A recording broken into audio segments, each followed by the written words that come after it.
আজকে কিন্তু কবিতা নয়, আজকে জ্ঞানবাক্য নিয়ে 4 বাক্যে কিছু উপস্থাপন করছি। আশা করছি গুরুত্ব দিয়ে অনুধাবন করবেন, মনে রাখবেন, জীবনে কাজে লাগবে।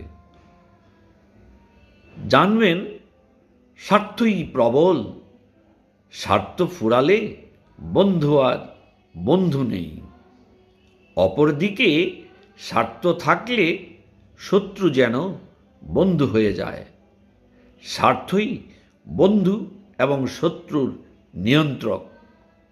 এর চেয়েও মূল্যবান বাণী হল প্রকৃত বন্ধুত্ব, এমনকি শত্রুতাকেও স্বার্থ কিন্তু নিয়ন্ত্রণ করতে অক্ষম।